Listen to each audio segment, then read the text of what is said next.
비트코인 역사적 신고점 다가오고 있다. 네, 여러분 반갑습니다. 비트캐쳐입니다. 그동안 비트코인의 발목을 잡았던 외부 매크로 요인이었던 중동의 전쟁도 어느 정도 해소가 된 모습, 그리고 하반기에 연준의 통화 정책도 어느 정도 이제 가닥이 잡혀가는 가운데 마지막 하나 남은 불확실성 뭡니까? 바로 트럼프의 상호 관세. 이 관세에 대한 부분도 괜찮은 소식이 들렸는데, 미국과 중국이 히토류 공급 합의에 최종적으로 서명하면서 오는 9일까지 추가적으로 10개 국가도 무역 협정을 체결하겠다. 이 트럼프의 상호 관세도 더욱더 악화되고 격화되는 움직임보다는 조금씩 타결하고 합의점을 찾아가는 모습이 보여지고 있습니다. 그리고 미국 상무장관인 하워드 러트닉 또한 합의된 국가에는 관세율 고정 등 우대 조치가 있을 것이다. 더욱더 협의가 잘 된 국가들한테는 양호한 관세를 적용하면서 우대 조치까지 고려를 하고 있는 그런 상황임을 밝혔습니다. 그리고 해당 내용에 중국 상무부 또한 화답을 했는데, 최근 진행된 미중 경제 및 무역 합의에 따라 양국이 무역 기본 틀의 세부 사항을 추가로 확정했다. 그래서 미국은 중국에 대한 제한 조치 철회하고 중국은 통제품목 수출 신청을 승인하겠다. 그리고 또한 미국과 중국은 최근 런던 회담 이후에도 긴밀한 소통 유지하면서 잘 타결해가고 있다라고 화답을 해줬습니다. 확실히 가장 중요한 불확실성이었던 미중 무역 합의도 어느 정도 원만하게 흘러가고 있는 모습이다. 그리고 백악관 대변인 캐롤라인 레빗도 상호 관세 유예 시한을 조금 더 연장할 수 있을 것이고 트럼프가 결정할 것이라고 얘기했습니다. 많은 사람들이 7월 8일이 관세 협정 유예 최종 시한이었는데 이것이 다가옴에 따라 불확실성이 커졌습니다. 근데 지금 10일을 남겨두고 조금 더 협상할 수 있는 시간을 연장하겠다. 이 부분도 단기적인 관세의 불확실성을 해소시킬 수 있는 부분이라고 생각합니다. 그리고 트럼프는 직접 본인 입으로 어제 중국과 합의에 서명했고 인도와도 큰 합의 있을 것이다 라고 하면서 관세 협상에 자신감을 내비친 만큼 하반기 상호 관세 부분도 최악으로 치닫고 분쟁으로 치닫는 느낌보다는 과거보다는 조금 더 완화적인 스탠스를 트럼프 정부가 보여줄 것으로 현재 매크로 흐름은 흘러가고 있습니다. 그리고 어제 발표된 1분기 GDP 같은 경우는 예측치를 크게 하회하면서 미국의 경기가 이전에 나왔던 데이터들과는 달리 약간의 위축되는 국면을 보여줬다. 그렇다라고 하면은 오늘 발표되는 연준이 가장 중요하게 보는 물가 데이터인 PCE가 어떻게 나오느냐에 따라 연준이 조금 더 빨리 금리를 내려줄지 아니면은 조금 더 지금의 신중한 기조를 유지할지 어느 정도 방향성이 나올 것이라고 생각합니다. 일단 헤드라인 PCE와 근원 PCE 또한 이전 수치보다는 약간 더 높게 나올 것이라고 일단 컨센서스는 형성이 되고 있고, 핵심적인 미국 월가의 기관들과 대형 은행들의 이번 PCE 예상치는 지금 예측치의 헤드라인과 코어 모두 부합하는 흐름을 보여줄 것이라고 예측하고 있다. 그렇기 때문에 예측치를 크게 상회하는 것이 아니라 부합하거나 만약에 예측치를 조금 하회해준다라고 하면 금리 인하가 조금 더 7월달로 앞당겨질 수 있다라는 지금 시장의 기대감이 커지면서 위험 자산들이 추가적인 랠리를 보여줄 것으로 생각하고, 지금 기관 투자자들의 예상과는 다르게 예측치를 상회하면서 물가가 다시 재점화된다라고 하면은 충분히 단기적인 변동성을 만들어줄 수 있을 것 같습니다. 가장 베스트 시나리오는 예측치에 부합해주면서 지금 GDP도 위축이 되고 있는 상황이기 때문에 연준이 조금이라도 빨리 금리 인하를 해줘야 된다. 이런 방향성으로 나오는 것이 제가 볼 때는 가장 베스트한 시나리오가 될 것이라고 생각합니다. 그렇기 때문에 오늘 9시 반에 있을 PCE가 어떻게 나오는지도 여러분들이 잘 체크를 하시면 좋을 것 같습니다. 그리고 과거와는 다르게 최근 들어서 예언의 적중률이 높아지고 있는 헤이즈는 어떤 얘기를 했냐? 강 세장 하반기 체크 리스트를 나열하면서 지속적으로 말씀드렸던 유동성 완화 조치인 SLR 규제 완화가 지금 진행 중이고, 스테이블 코인 법안 지니억스 액트는 미국의 스테이블 코인 시장이 본격적으로 은행들이 진입할 수 있는 그러한 인프라를 만들 것이고, 트럼프와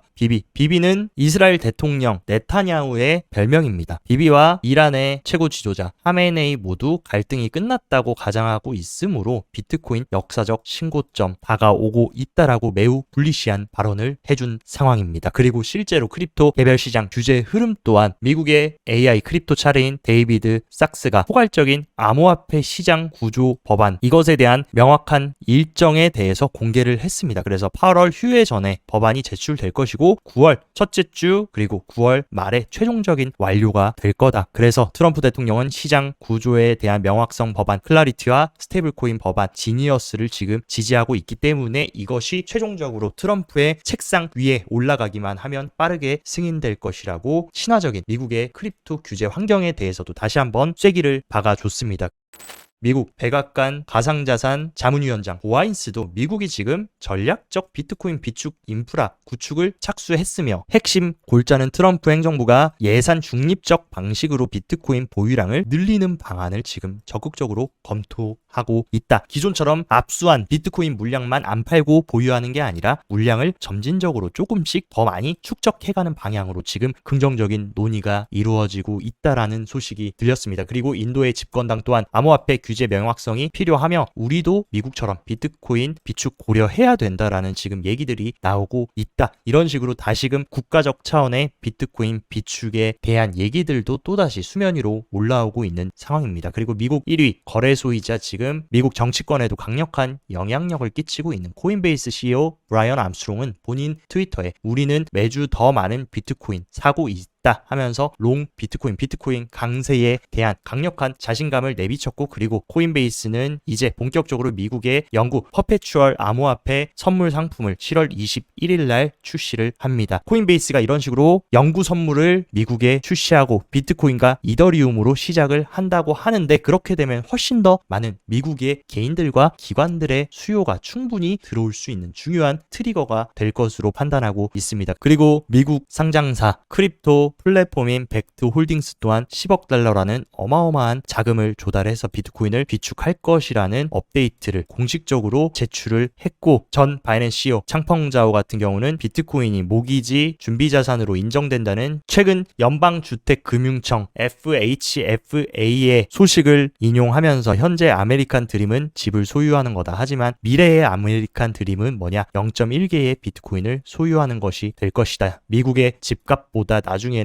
0.1비트가 훨씬 더 큰 자산이 될 것이라는 굉장히 미래지향적인 아메리칸 비트코인 드림을 언급을 해줬다. 그만큼 지금 굉장히 제도권에서 규제의 방향성이 너무나 친화적으로 디지털 자산 환경에 변화하고 있는 모습을 빗대어서 이런 얘기를 해준 것이라고 생각합니다. 그리고 홍콩 또한 본격적으로 미국이 친화적인 움직임을 가져감에 따라 발등에 불이 떨어진 것처럼 디지털 자산 정책 성명을 발표하고 글로벌 혁신 허브로 도약하겠다라고 하면서 폴찬 재무장관이 신중한 규제와 혁신의 균형을 통해 홍콩을 국제 금융의 크립토 중심지로 만들겠다고 지금 적극적으로 뛰어들고 있다. 미국, 중국 모두 이런 식으로 크립토 패권을 확실하게 가져오기 위해서 적극적으로 경쟁을 하고 있고 결국에 이런 선의의 경쟁은 디지털 자산 시장이 커지는 장기적인 결과로 이어질 겁니다. 그리고 홍콩 SFC의 정식 라이센스를 받은 해시키 또한 홍콩 증권사 30곳의 암호화폐 통합 서비스를 제공하면서 지금 통합 계좌 누적 거래액이 최근 6개월 만에 무려 5배나 증가하면서 어마어마한 지금 기관 투자자들의 채택이 홍콩에서 강화되고 있음을 알려줬습니다. 그리고 아랍에미레이트의 대형 펀드 또한 트럼프 일가의 월드 리버티 파이낸셜 토큰을 1억 달러 매입하면서 적극적으로 크립토 시장에 중동의 오일머니 또한 들어오고 있고 그리고 여러 중동의 국부 펀드들 또한 비트코인 현물 ETF를 엄청나게 매집하고 매 분기마다 늘리고 있는 모습을 봤을 때 확실히 지금 국가적인 기관과 대형 고래들 또한 수면 아래에서는 비트코인을 계속 축적하는 움직임이 강화되고 있는 상황입니다. 그리고 과거 미국 규제로 디지털 자산 서비스를 중단했던 상장사 소파이 같은 경우도 다시금 2년 만에 암호화폐 서비스를 재개하면서 스테이블 코인 법안 승인과 여러 가지 친화적 법안 기대감으로 암호화폐 시장 진출을 재개하고 있다. 이런 움직임이 가속화된다라고 하면 더 많은 대중들이 비트코인 결제와 송금 이런 것들을 채택할 수 있고 상용화가 된다라고 하면 진정한 주류 자산으로 들어갈 수 있는 그러한 브릿지 역할들을 구축해 나가고 있는 상황입니다. 그리고 달러와 스테이블 코인뿐만이 아니라 유로화 기반 스테이블 코인 또한 올해 들어서 시가총액이 무려 44%나 급증하면서 스테이블 코인 시장의 몸집이 매우 커지고 있는 상황이고 특히나 서클 미국발 스테이블 코인 발행사 서클이 발행한 유로 스테이블 코인 EURC가 전체 스테이블 코인 시총의 42%를 차지한다. 그렇기 때문에 서클의 행보도 우리가 당분간은 지속적으로 트래킹해야 될 것 같습니다. 그리고 국내 국내 시장도 국정위가 한국은행에 디지털 금융혁신 전략 검토를 요청하면서 스테이블 코인 또한 생태계에 포함을 시켰고, 그리고 민병덕 민주당 의원 또한 자본시장법 개정안을 발의하면서 비트코인 현물 ETF 제도화에 지금 시동이 걸리면서 스테이블 코인뿐만이 아니라 비트코인 현물 ETF도 국내 개인들뿐만이 아니라 기관들도 접근할 수 있는 그러한 국내 시장의 친화적인 규제 환경이 형성되고 있는 부분도 매우 고무적이라고 해석할 수 있습니다. 그리고 최근 솔라나 현물 ETF를 신청한 비트와이즈는 기존에 신청했던 도지코인 현물 ETF와 앱토스 현물 ETF에 대해서 수정된 S-1을 다시금 SEC에 진출하면서 이러한 움직임은 뭡니까? 솔라나 현물 ETF뿐만이 아니라 솔라나가 현물 ETF로 출시되면 그 이후에 다른 메이저 알트코인들도 충분히 향후에 ETF로 출시될 수 있다라는 이러한 점에서 좋은 신호라고 블룸버그 ETF 선임 애널리스트인 에릭 발추나스도 이 부분을 언급해 준 상황입니다. 그렇기 때문에 신규 알트코인 현물 ETF 출시도 시간 문제라는 점 꼭 명심하시면 좋을 것 같다. 그리고 한 가지 조금 아쉬운 소식은 미국 법원이 리플과 SEC의 소송 합의를 지금 기각하면서 당분간은 조금 더 리플과 SEC의 사법 리스크가 지속될 것으로 보입니다. 그리고 제가 볼 때 새로운 알트코인 현물 ETF가 승인되고 출시되는 기점은 이런 리플과 SEC의 소송이 완전히 일단락되면서 리플의 증권법에 대한 결과가 어느 정도 딱 명확하게 규정이 돼야 SEC도 최종적인 알트코인 현물 ETF를 승인시켜 줄 것 같은데, 이 부분이 조금 지연되고 있는 부분은 아쉬운 부분이지만 결국에는 잘 타결이 될 것으로 일단은 보고 있습니다.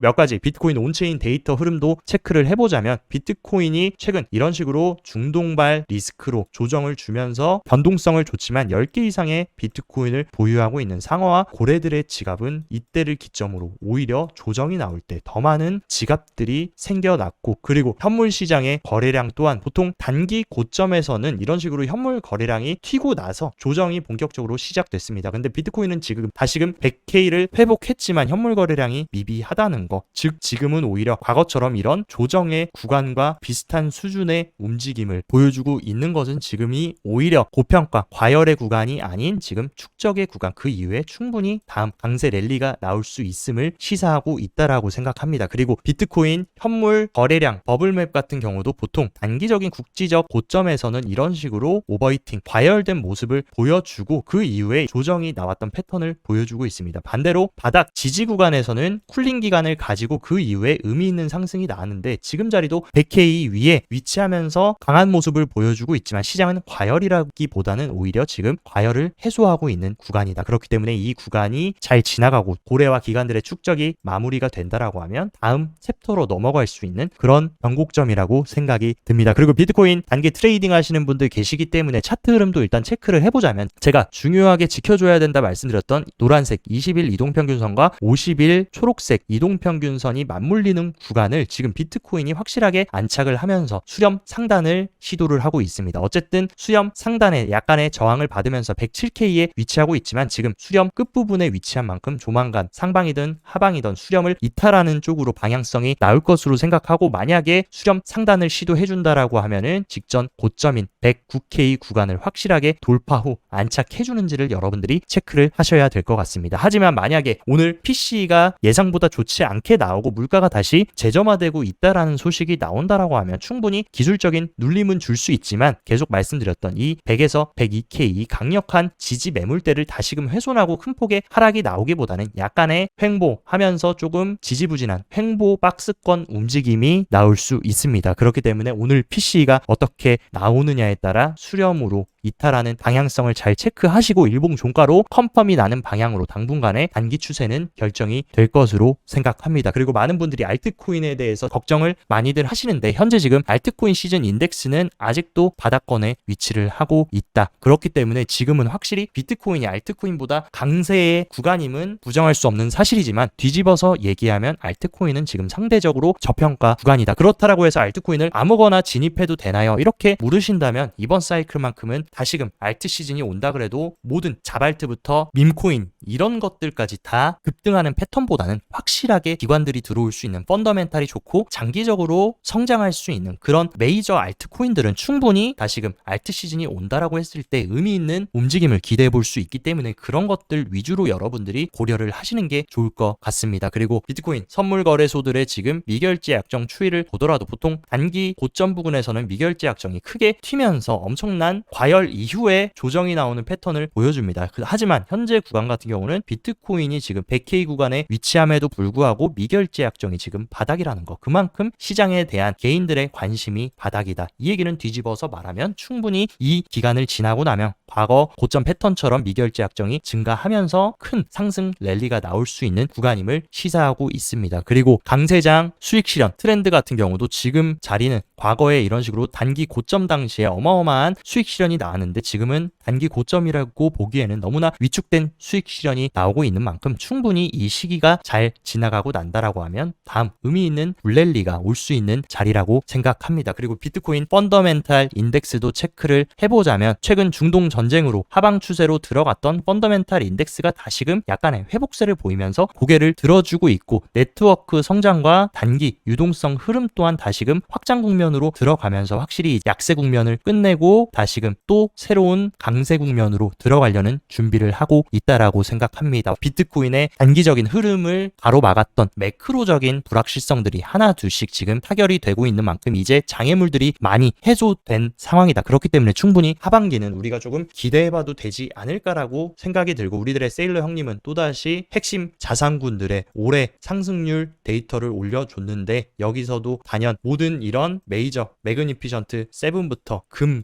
QQQ, SPY 이런 것들을 제치고 1년 동안 가장 큰 상승률을 보인 거 스트래티지 주식 그리고 2위가 비트코인이라는 거 결국에 변동성은 있었지만 결국에 가장 큰 상승률을 보였던 것도 이번에도 또다시 비트코인에 관련된 주식과 비트코인이었다는 거 그래서 세일러도 얘기합니다. 결국 이기는 전략은 비트코인이다. 현재 비트코인 생태계 또한 과거의 규제 환경과는 완전히 다른 점점 주류 자산으로 편입되고 있는 가시화가 되고 있는 상황이고 실제 데이터만 보더라도 가장 강력한 자산의 움직임을 보여주고 있는 만큼 충분히 하반기 마지막 사이클 랠리가 남아 있다라고 저는 판단하고 있고 그 시기까지 지금 힘든 시기 버텨오신 만큼 유종의 미를 잘 거두셔서 상승장 마지막 피날레 사이클까지 잘 정진해 나가셨으면 좋겠습니다. 오늘 영상도 시청 진심으로 감사드리고 영상 도움되셨다 하시면 좋아요 구독 눌러주시고 더 자세한 투자 전략 궁금하다 하시면 영상 하단 고정 댓글에 제가 운영하는 크립토 시황 정보방 활짝 열어놨으니까 이쪽에서 시황도 체킹하시면서 성공적인 크립토 투자 계속 이어가시기 바랍니다. 모두 즐거운 주말 되시고 여기까지 비트캐쳐였습니다.